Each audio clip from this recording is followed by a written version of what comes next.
All right. Welcome, everybody, to another episode of Sales Pipeline Radio. I'm your host, Matt Heinz. Super excited to have y'all here. Thank you for joining us. If you are here live in the middle of your workday, work week, we're super excited that you're part of this. If you are watching or listening on demand, thank you so much for downloading and subscribing to Sales Pipeline Radio. If you found us somehow on accident, on purpose, I would love to have you stick around. You can find every episode of Sales Pipeline Radio, past, present, future, at salespipelineradio.com.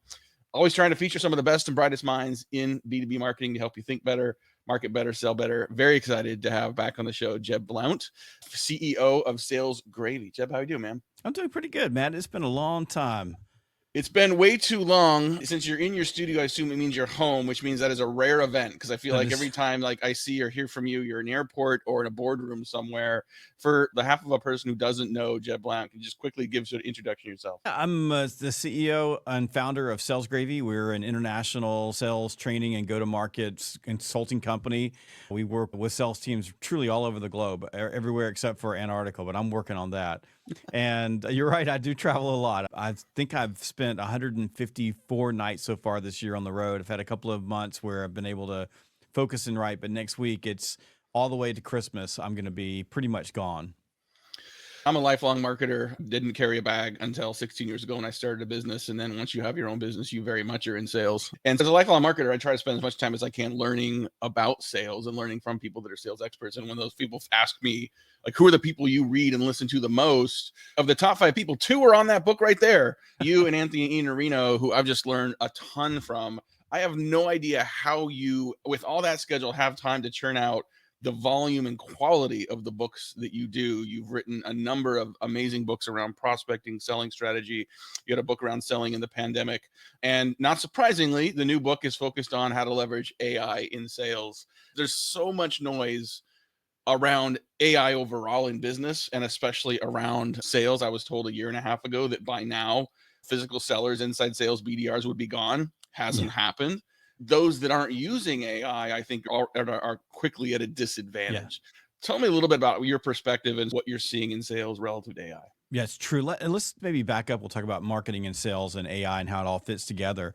Mhm. So, when we think about AI currently at the pipeline side, so from marketing all the way through sales, and as you are clearly aware and you talk about with your audience all the time, sales and marketing from a merger standpoint is way different than it was, say, 25, 30 years ago, where these were 2 separate entities and separate silos.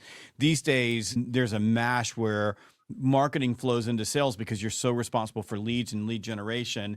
And then salespeople, they own a little bit of that inbound lead generation themselves through their work, through personal branding and getting out in social and supporting the marketing function.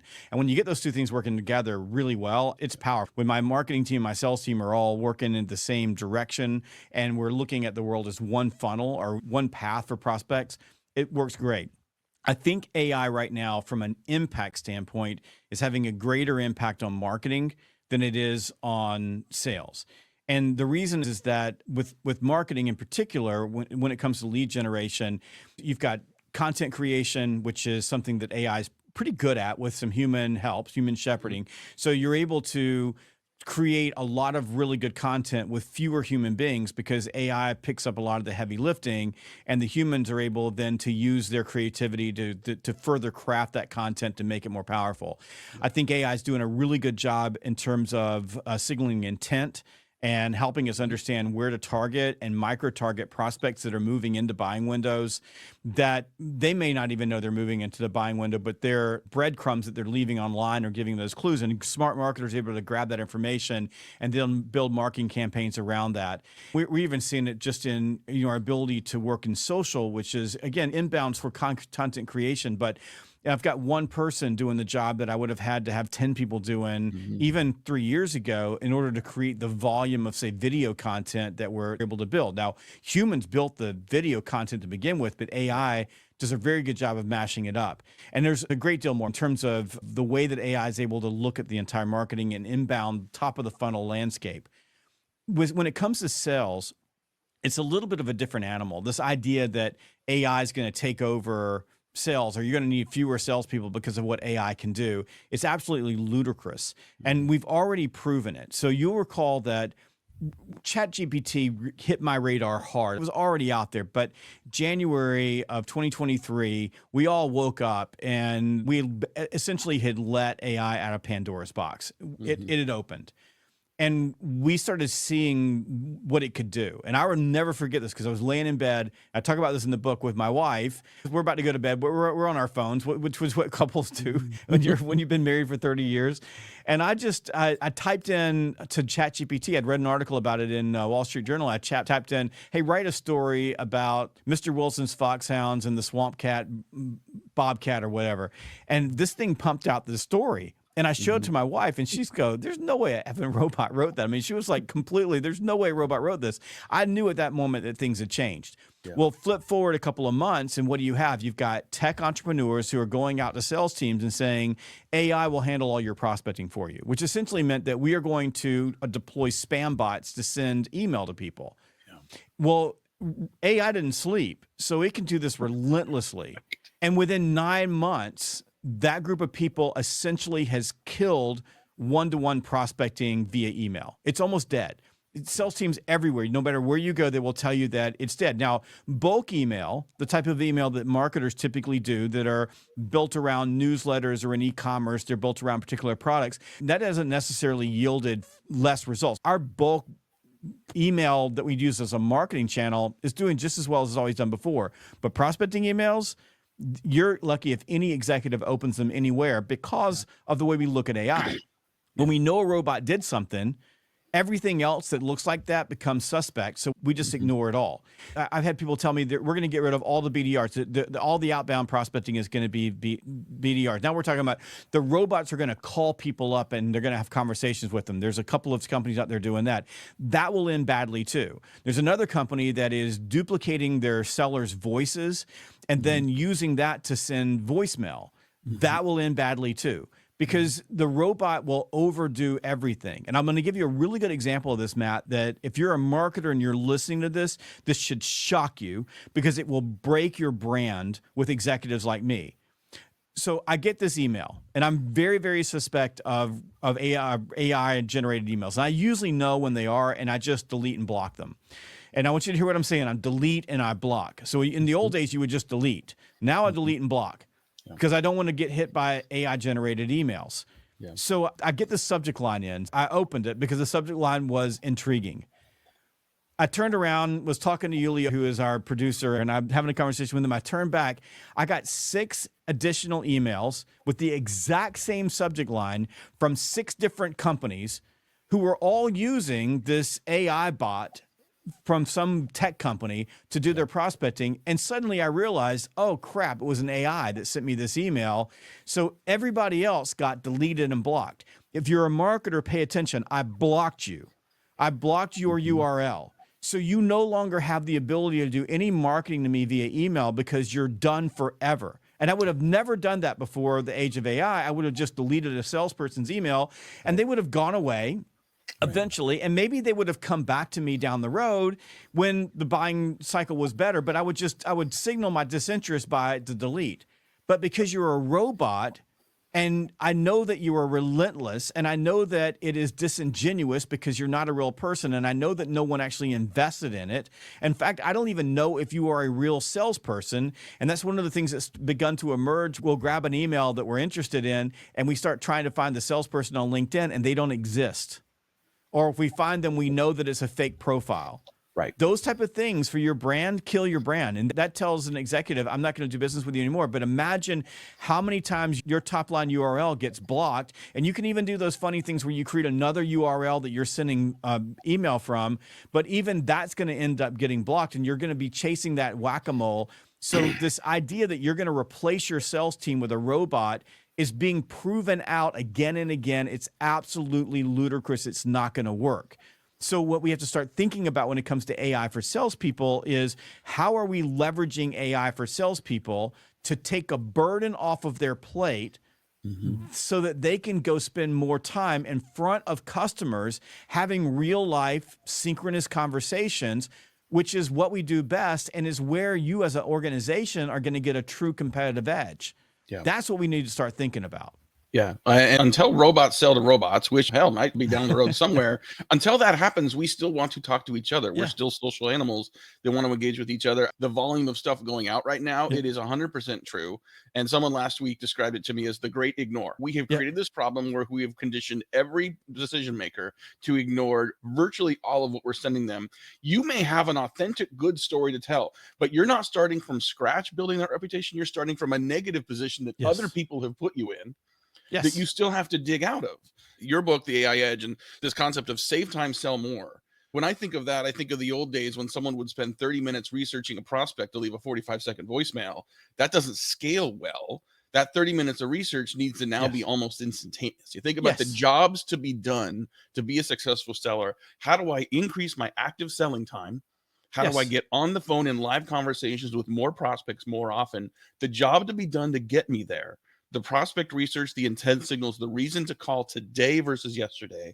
To me, those are some of the key components of how me as a sales prep, whether I'm an enterprise AE or a BDR, this is how I can think about AI to really choose my impact. Yeah. And I think that's where, when we start looking at the holy grail of AI for salespeople, is you come in the morning and AI has done a beautiful job of scouring intent data, taking a look at the signals coming off your own website, looking at even just your responses. Like marketing does an email blast, a bulk email, and you look at the responses of that. What are the click-throughs on that?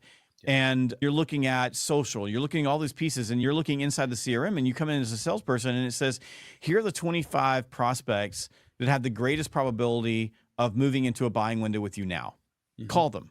And there's companies that are doing this today. I've got a couple of clients that are doing it, but they're doing it through a lot of mechanics that aren't capable of pulling together all that disparate information. To me, that's the holy grail. Because from a modern selling standpoint, in the United States at least, we've been doing this since 1900, industrial type selling. But for 125 years, we have sucked at building lists. We're terrible at it. And we're still terrible at it. So AI can do that. That's something that your salesperson comes in the morning, they're not doing research, they're getting in front of the customer. The other thing you can do, and we have a couple of prompts in the book, is, okay, let's just say that I need to go out and build a message for a particular segment. So I could take staffing, for example, and say to my AI, and your AI is going to be built more and more. I just did a really wonderful tour of Sales Loft, and they've built AI into their sequencing platform. If I go in and I say, I'm calling on mid-sized staffing companies between $25 million and $100 million, and I'm making cold calls to them, and I'm looking for some ideas for the challenges that the CEOs, or put in your role, are experiencing in these type of companies. Can you give me 5? In 15 seconds, or maybe even less, you'll have 5. Then now this is what's important, and this is where salespeople fail. And this is where marketers come into play, because marketers have to guide this and teach this. It has to be part of your entire development process to teach your salespeople how to use their intuition and be thoughtful about how they take a message like that. Once you get those messages, now in our world, fanatical prospecting world, we're going to build because statements. You should meet with me because. So we would look at that and say, okay, we've got 5 of these things. How do we mix this up and match this up, stepping into the prospect's shoes, using our human intuition, our human advantage to say, this is what we want this message to say, because we think this is going to have the greatest impact on getting them to engage. This is going to evoke the emotions that we're looking for to get them to respond to us. ChatGPT or Perplexity, Gemini, Copilot, any of these large language models that are kind of built in the same thing can give you that information just like that. Salespeople, we have to use our ability to then go through that and build messaging. Somebody explained this the other day. It's the difference between coming in and staring at a blank page, or coming in and someone is giving you all the words that you need, and you just need to put that puzzle together. That speeds us up. And even from a marketing standpoint, I use this type of thing now when I'm building course descriptions. Like I go in and I use Claude most often for that, because it's really good at course descriptions. And I'll go, give me a course description for this. It's never cut and paste. It's always take the course description and then make it better, lean into what we know as humans and lean into that intuition. But it shaves off an hour. Think about it. You're building a 200-word course description. It takes an hour to 2 hours to build that right if you're starting from a blank page. I direct this to marketers because I really believe marketing has got to own a lot of this getting into the sales organization, but we have to teach our salespeople how to use these models that way in order to get that time, even through pre-call planning. But we have to help them get that rhythm down, or they'll spend all their time with their robot and no time with their clients, which are doing right now already with your technology. They're spending all their time on technology and no time with clients. So we just got the same problem in a different format. Yeah. You just a couple more minutes here with our guest today on Sales Pipeline Radio, Jeb Blount, prolific author, speaker, trainer, and author of the new book, The AI Edge, which you can find on Amazon and all other fine retail bookstores, online, bricks and mortar, etc. Earlier, you were talking about what I'd interpreted as the difference between lists and relationships, the difference between owned land and rented land, the fact that if we are trying to trick prospects into engaging with us, then you might get a few people that convert on that, but that's not a long-term strategy. No. If Google goes and changes their algorithm, all of a sudden your search is screwed, right? I mean, there's so many places where, even on LinkedIn, so many people in our industry flock to LinkedIn and spend time there. That could go away tomorrow. So what are you doing to build relationships and credibility as an individual sales rep, as a company for your brand, so that if Google went away tomorrow, if LinkedIn went away tomorrow, the relationships, the brand you have built, the reputation and trust you have with that customer, it continues to exist. So tactically, you can say, well, build your list. You've been promoting that forever. Build your list so that you have the direct relationship. But there's still a difference between a mailing list and a relationship. Talk a little bit about that. Yeah, that's the ultimate message of this particular book, is that salespeople are not going to go away, because when people are trying to make complex buying decisions, they need your help. And a robot can't do that. A robot's not going to help them make that final decision. So our job is to go out and build relationships. Our job is to have synchronous conversations. And everything that we're doing around AI should increase the number of synchronous real-time conversations we're able to have with people. And there's really a couple of mechanisms for that. We have the phone, we have video, and we have in-person. And that's how we're going to have those conversations. So as a seller, your human advantage is your ability to have empathy. It's your ability to, as you say, build the relationship versus the list. It's your ability to demonstrate that you are a consultant. I mean, essentially, that's what we're trying to do. We're trying to move them from a place where we're selling them something to we're an advisor that allows them to step into making a decision. And we have to understand that in every interaction with another human being, they're making 5 core decisions on their buying journey about us. And that is, do I like you? Do you listen to me? Do you make me feel important? Do you understand me? Do you get me and my problems? And do I trust and believe you? And you have to answer all 5 of those questions in order to get people to either advocate for you on a buying committee or to buy directly from you. And the whole promise of AI is that it allows you to flip the switch and really change the current balance, which is, and Matt, you can catch me if I've got my number wrong, but I think that salespeople are spending somewhere between 60 and 70% of their day doing things that are non-sales work activity. Right. And you can start spending 60 to 70% of your day doing things that are sales activity. That is having conversations with other human beings. That's what we're good at. And by the way, people are starving for it, even though sometimes it doesn't feel like they are because they keep you at arm's length. But the more that we do that, the better it's going to get. And I'll leave you with one thing. If you are a purely inside sales organization, you better, by God, get good at the phone quickly, because as you said, and I love what you said, the great ignore. I'm stealing that. It was great. But they're ignoring all of your other channels. You've got that. If you're in field sales, as much as I'm not a big fan of prospecting by foot because it's so inefficient, suddenly they can't ignore you if you're standing in their lobby. They can't ignore you if you walk up on the back dock and you start talking with people. So you've got to get out there and get face to face with your customers. That's back. Yeah, I 100% agree with you. I know Anthony Iannarino agrees with you on this as well. I will tell you, this year, I created a quarterly goal of a number of calls to chief marketing officers. And for me, doing a regular habit of outbound prospecting is a new muscle. It's not cold call. These are people that have been following our content, people in our CMO community. It's still an outbound call. It's still an unplanned call. It's my second best source of pipeline this year. Yes. Right. It's literally the phone, not Zoom, not video. phone calls. So It's for credible. anyone that thinks like the phone is dead, for anyone that says that people aren't working, they're working from home, they're not answering their phone, I'm here to tell you, even the chief marketing officers, it works. So that's, I think, going to be a huge differentiator for people that are not just looking for the shortcut, not just looking for how do I do more, faster, cheaper, how do you do more better? And I think that's a huge theme of your book. So folks, check out Jed. You can find him on LinkedIn, find him at salesgravy.com. He mentioned courses. He is a font of content and resources and advice and best practices. Definitely go to Amazon, get the AI Edge. Jeb, I know you're super busy. Thank you for grabbing a couple minutes and doing this with us. Thank you so much. I'm so grateful. I appreciate it. Absolutely. Well, thanks everyone for watching and listening. We'll see you next time on Sales Pipeline Radio. Take care.